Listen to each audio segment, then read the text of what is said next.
As the caravan numbers grow south of the border, the White House approving increased authority for U.S. troops north of it. They can now provide protection for the Customs and Border Patrol protection agents and engage in some law enforcement duties. With us now, National Border Patrol Council Vice President Hector Garza. Hector, this news coming this morning, 58,000 troops to support the 2,000 border guards there already. We've seen some ugly scenes throughout Mexico, some clashes with authorities, local residents. Are you happy with the idea if it comes to that, at least you'll be able to get some support from U.S. troops? So we're actually very happy that President Trump is supporting our Border Patrol agents, and he's putting America first. It's very interesting, Charles, because we've never seen this before, but we're very appreciative that we have the military, that our ports of entry have been fortified, and that we now can do our job and try to secure the border. No other president has ever done this before. Of course, I meant 5,800 troops, and not 58,000 troops. Now, that being said, this is a situation that no one has ever dealt with before. There's been a race to put a barbed wire and things like that.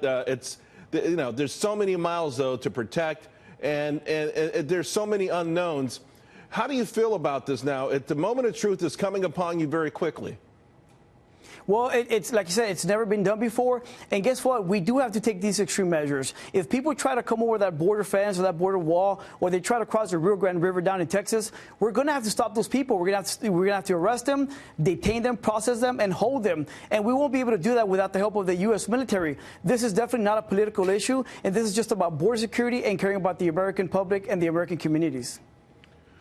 Well, what do you anticipate? Because we just had a court ruling essentially saying, hey, if you get to this country and you can get your foot on American soil, you get a chance to go through the asylum process, which has been criticized by many people and is, and abused, as we all know. So how do you guard against something like that?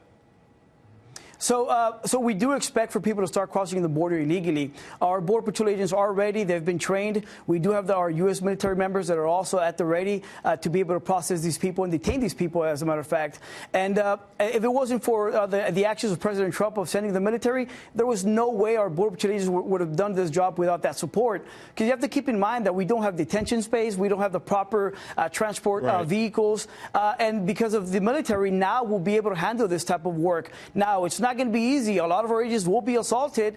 We know that there are a lot of criminals in this caravan, and we're just going to have to go out there and do our best. But the good thing is that our Border Patrol agents are properly trained, and they're probably the best out there. Your agency knows that you confirmed that there are criminals in this caravan that's approaching now. There's been speculation, but I've never heard that it's been proven.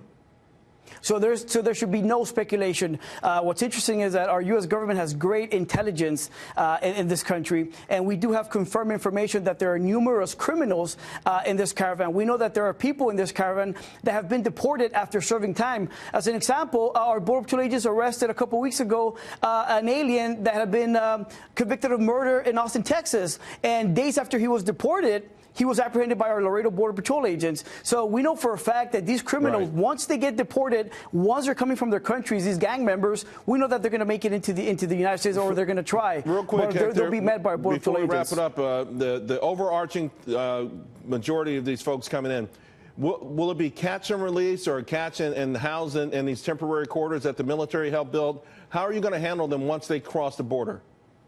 So we are working with President Trump to make sure that this is catch and detain, so we can do away with catch and release. Our union, our Border Patrol Council, had a meeting with President Trump this week, and that was the main topic of discussion. So we are looking forward to catch and detain. All right. Listen, be careful. The world's watching, and we hope it goes peacefully. And everyone's thinking about you and your team. Thank you very much. Thank you, Charles.